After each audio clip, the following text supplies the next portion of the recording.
The Empowerment Zone is continuing our celebration of Black History Month, and we are excited about honoring a few living African American legends here in Atlanta. In today's episode, we're featuring Mr. Joe Jennings.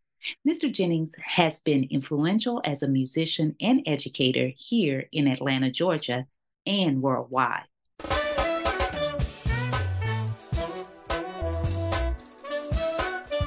Welcome to the Empowerment Zone with Ramona Houston, where we zone in on Black and Brown relations and our journey to empowering our communities.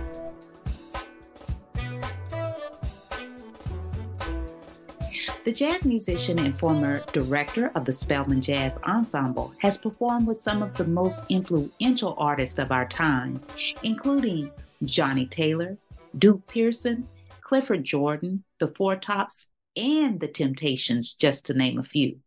He is also the founder and director of the Neighborhood Arts Ensemble, a 22-piece big band in Atlanta.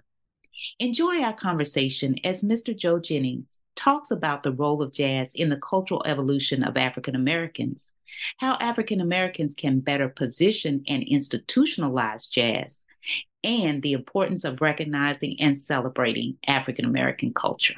Enjoy our conversation.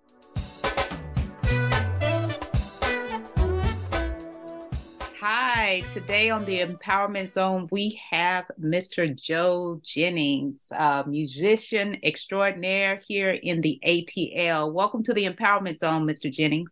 It's a pleasure being here, especially with you, Ramona. Thank you. Thank you so much. And happy birthday, Mr. Jennings. I know you celebrated your 85th birthday yesterday. 85. Can you believe that? And still kicking. I heard that. No canes. Yes. And hopefully still in good mental condition, right? That's good. Well, I'm just so happy for you and thrilled that you celebrated another birthday. Mr. Jennings was one of my college professors. He was a professor at Spelman College when I was a student at Clark Atlanta University. Right. That's right. Right. A good student, I'll say it like that. And right at the right time between the instrument that you were playing. Yes. And then at that time, your male friend was around, who was a wonderful musician as well, you know. Yes, and that male friend eventually became my husband. I know. Let me say that. Well, it's great to have you. You've been such an incredible influence as an educator and performer here in Atlanta and nationwide. And so it's great to have you to talk about your life. For the first time, I am really focusing on highlighting Black History Month in February. As you know, here on the Empowerment Zone, we honor Black history all year long. But this year, I wanted to feature a few individuals, and you are one of the people I wanted to feature because a lot of times when we look at Black history, we look everywhere else and not in our own community. So it's great to have you here today. Yeah.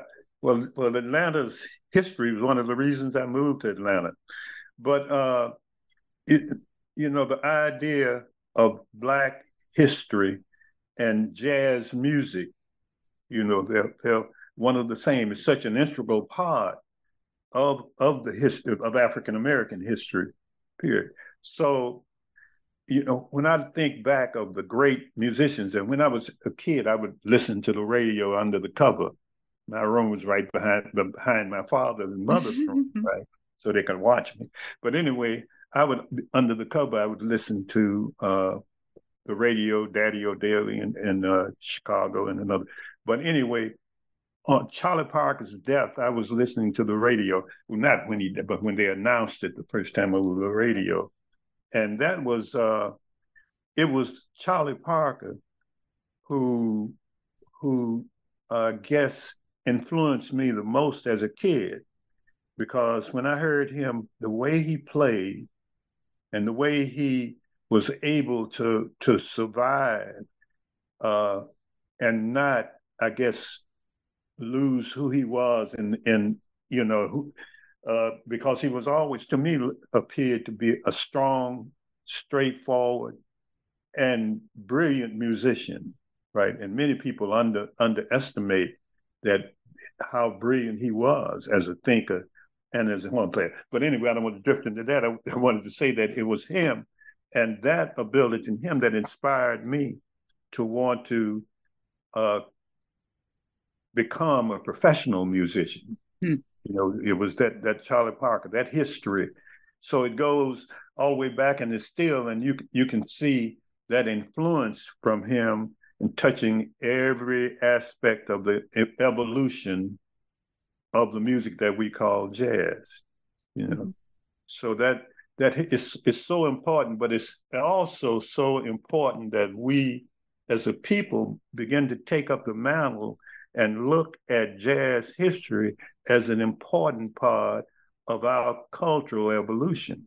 It is an important part of our culture, whereas so many other races and people take it and lift it up, you know, in their institutions, and whereas we still have problems, you know, with our passing on of the information that's related to jazz music and what it is, and its influences on world music, you know, and passing that on to our, you know, our kids. You don't expect as time changes that to all of the youngsters listen to the same thing, but they can appreciate it, you know, what it is and what it means as far as our history is concerned. You know, go ahead. Let's expand on that. You talk about jazz music being extremely influential on the development of African Americans and our evolution, right? Yeah. Can you expand upon that? Well, the music, does the music affect the people? The people affect the music. The people, the people affect the music, and we talk about it sometimes that in jazz music it reflects us as a people from the way we walk, the way we talk, the way we dance, the way we think, and it has influenced the entire world music, actually, by the improvisational aspect of it, you know, which was the only major music that had that type of, that was based around improvisation as it evolved, you know. And it's been helpful. I look at, you know, the dance music of the 20s and 30s and all those things. Those were still major and outlets for our people to survive.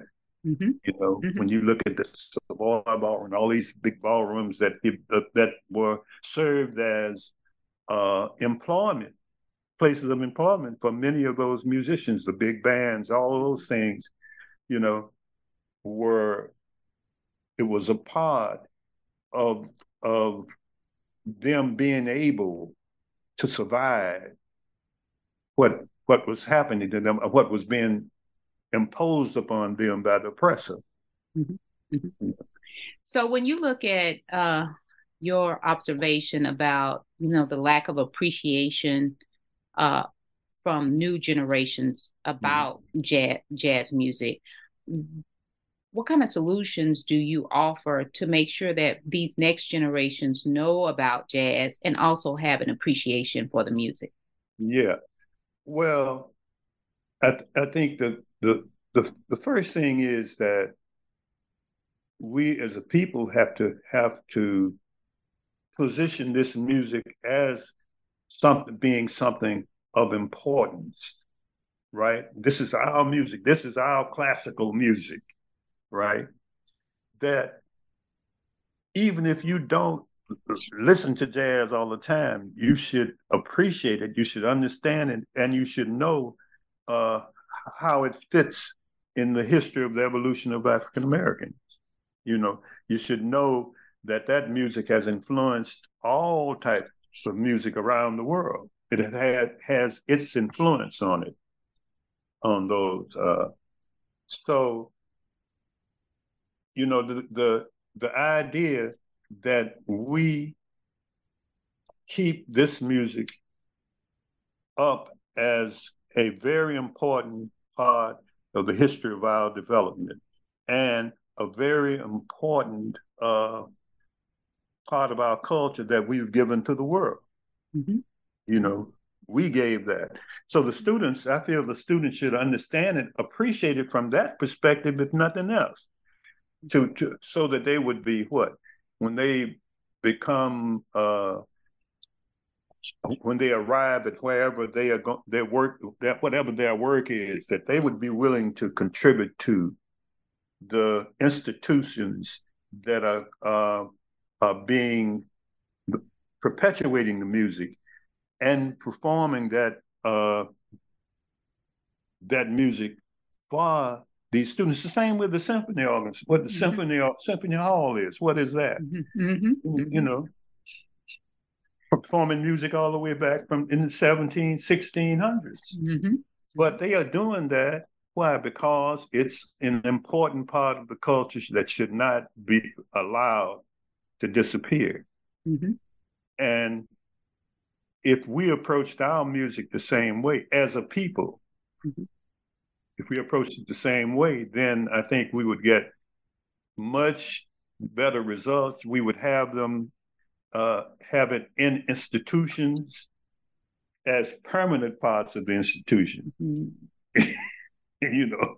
As important in the curriculum of the institution as math and as science and as European classical music and a lot of in other institutions. You have such an important point about African Americans need to position this music as our contribution to the world and preserve that through African American institutions. Right. And, we have all types of institutions in our community. We have the historically Black colleges and universities, which you alluded to but that jazz should be a part of the curriculum.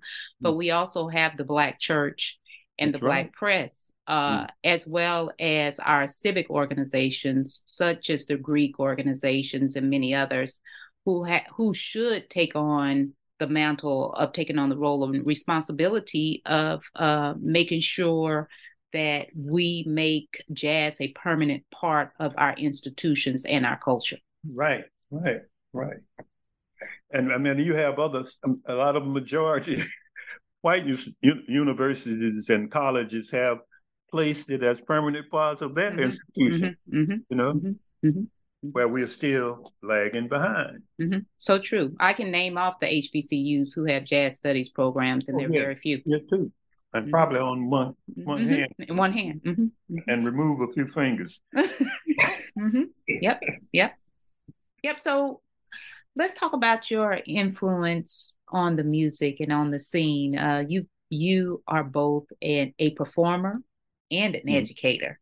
So where do you want to start talking about how you have impacted Atlanta and our nation and world?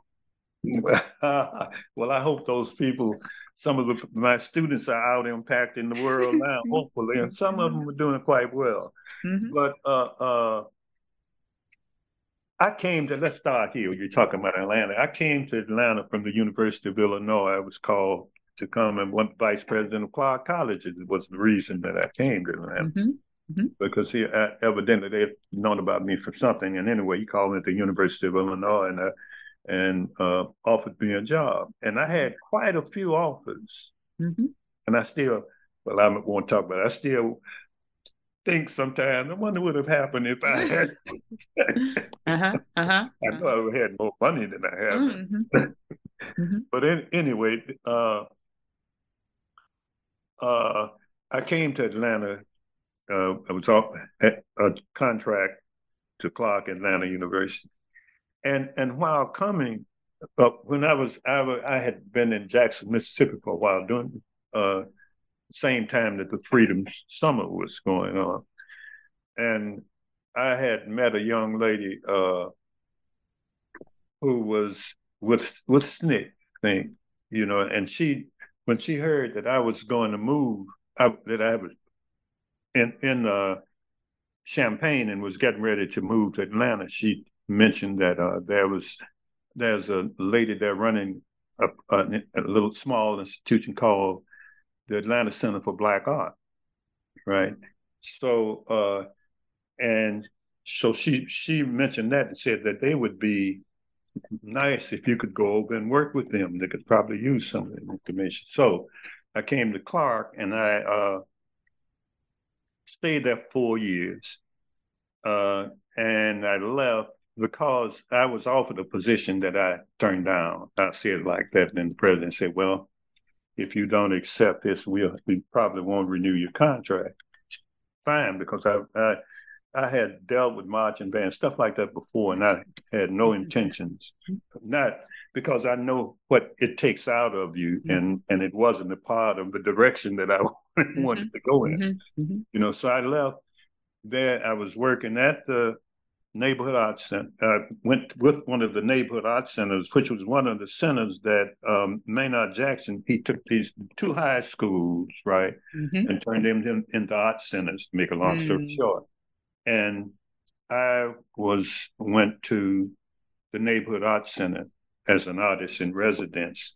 And there I started teaching teaching students, giving them private lessons and whatever you could. And I also was playing with Duke Pearson, who had moved here for a while. I was playing with Duke. And I started a big band called the Neighborhood Arts Ensemble. That was a result of Duke's leaving. He was getting ill. And we also started a group called Life Force that we began to record, you know, and all of this was coming out of those two, the Atlanta Center for Black Art and the Neighborhood Arts Center, you know. And quite a few of them, as a matter of fact, one of my students from the Neighborhood Arts Center we still comes by all the time. He was vice president of one of the institutions, became vice president of one of the institutions in Missouri, and now he's just back out. He developed the B.B. King Institute, which was a studio at Mississippi Valley State College, and he also was instrumental in developing the B.B. King Museum. And Mississippi Valley State College, which he got a scholarship from the Neighborhood Arts Center. A friend of mine who was a trumpet teacher came through and gave him a scholarship. So he went to Mississippi Valley State College and then eventually taught and received his doctorate and came back. But he was responsible for setting up the B.B. King Museum as well. And he developed a very tight, close relationship with the blues, a lot of the blues men in that Delta area, the old and all of those. So now he just plays the blues and goes around doing tours and things like that. But that's an example of a direct effect from the Navy, one of the earlier institutions that I work with. And eventually I spent a brief time in Morehouse and then eventually Spelman, where I stayed for 30 years and returned. And, you know, in the meantime, and you know what went on at Spelman, but the Spelman Jazz Ensemble, which we successfully toured for about 26 years, played New York 26 years in a row. But the education part, then we had students like even, and you remember Ramona Estelle? No, I don't remember her. Oh yeah, I think she was before you, but she was with Tia Fuller when she was, you know, you had Tia, and quite a few students who done quite well, and quite a few of them here in the city who play well. I mean, who still play, perform jazz in clubs. You know, they're still working. Yeah. Yeah, Tia Fuller is a product of your education, and and as you stated, the other person who and then Shonda McNutt. Yes. And Jennifer Bliss. Yes. Who Yeah. Yeah, there are quite a few influences there. So, in addition to you being a great educator, you've also done a lot of performing Yeah, in jazz and R&B. So, tell us about that. yeah, yeah. Well, I played with Duke Pearson. I had, as far as the big band is concerned, I had the Neighborhood Arts Ensemble, and we hung in there for quite a few years. We did concerts for schools. We did I did concerts in schools with Life Force, and had a young audience program that we would deal with Life Force, where we had a special program developed for playing and introducing young kids, elementary school kids, to jazz music. Uh, there, after what, after, well, while being at Spelman, we did several recordings with Life Force. Well, one before, because one, Fearless Warriors, was picked up by Sonorama Records over in Germany. But we have, about 3 or 4 recordings of Life Force with Howard Nicholson. We were co-sponsors in that. And we were, I thought, really an interesting group. We were doing, much original compositions and compositions by the master. I came here, I was a clarinet major. In undergraduate school at Southern University. Yeah, and I was doing quite well as far as the European classical music is concerned. I love the clarinet, but jazz was the desire ultimately. But I like music, period, all types of music. But anyway, I'm going to bounce around too much. I want to make sure I stay on point. But we did quite a few recordings. We went to the Winter Olympics in Lillehammer. We performed there. We performed at how many different things? We were in Martinique. We performed in Martinique. We performed I'm trying to think of all the areas, but quite a few. The North Sea Festival, Jazz Festival. We performed the North Sea Festival, and we performed at the Atlanta Jazz Festival for at least 30 times. 30, which I thought that period that they developed the Atlanta Jazz Festival, I thought it was going to be a little bit more impactful as far as the evolution of jazz in the city is concerned, but it didn't do quite as much as I thought. Wouldn't have the effect because really there are fewer clubs and performance spaces in Atlanta than it was back in those years. True. So true. Yeah. So tell me, Mr. Jennings, what are you working on now? What are some of your projects right now?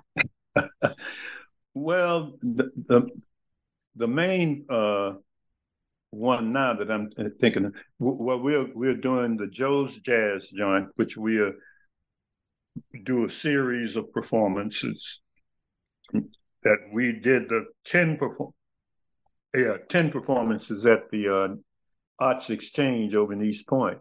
And we are trying to regroup and hopefully in a couple of months to do another series of those.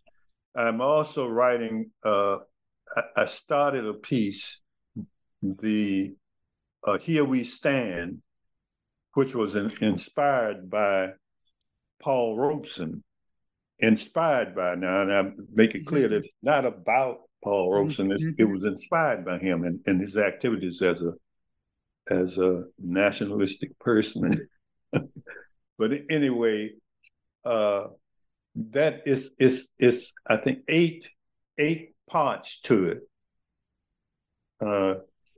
and we are and it's filmed, and we are editing that film now, editing it, and I'll be looking at it, and I intend to try to get a grant to complete it, because it has spoken word, two different spoken word people. One who's coming more from a hip hop standpoint, the other is coming from a traditional spoken word standpoint, and music, right? And when it's released on YouTube, it will also have overlays, coming with the music.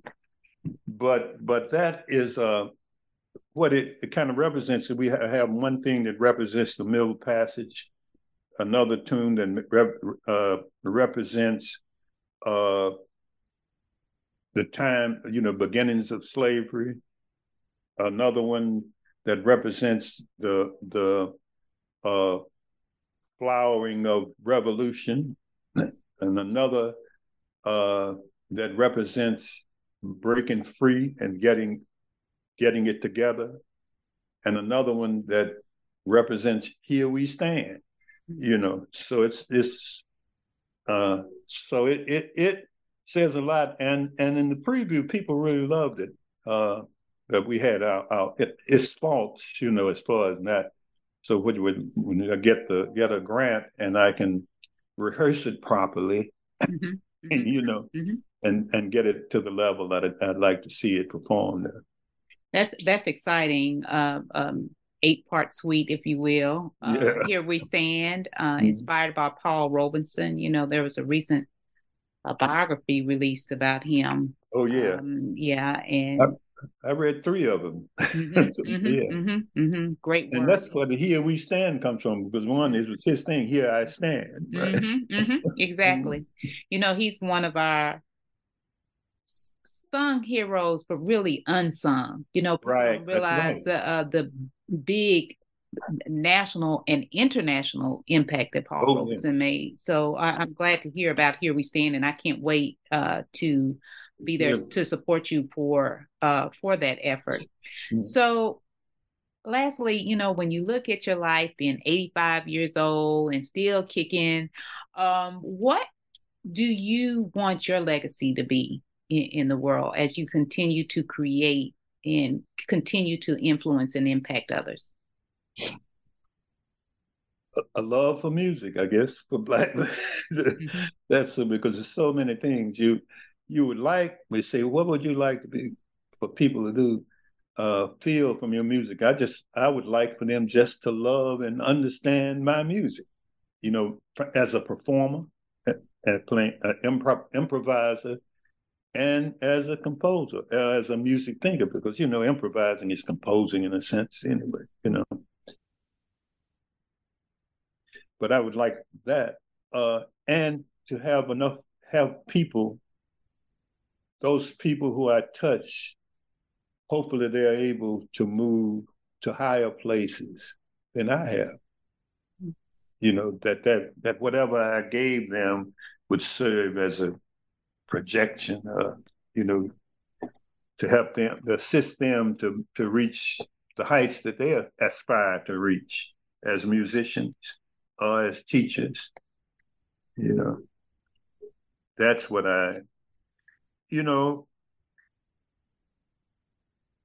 it's not a lot. Just appreciate me, love what I did.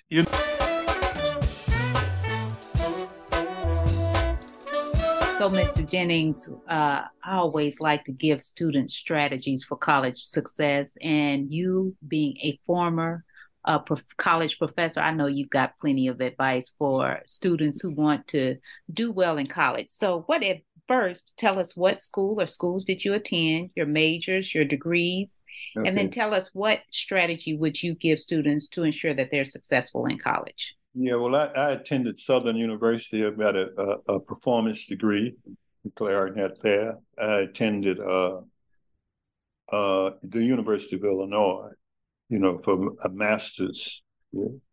And then I attended the University of the Streets. I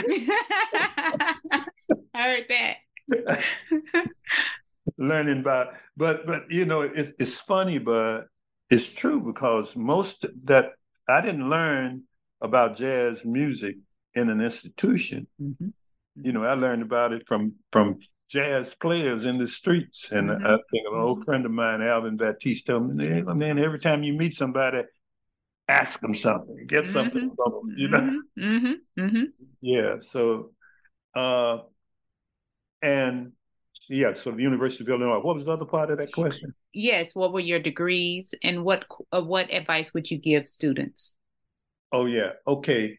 For students, I would tell them first to believe in themselves. Believe in yourself for whatever it is you want to do. You have to have confidence in yourself. Then for musicians, practice, which is steady, and look around you and see what makes a person great with an instrument, or with their instrument. It could be a vocalist, whatever. See what that is, and then dedicate the time, if that's what you want to be, dedicate the time that's necessary to evolve into that type of performer. If you're a writer, whatever. But I think believing in yourself, read as much as you can about great musicians, performers, listen to great music, and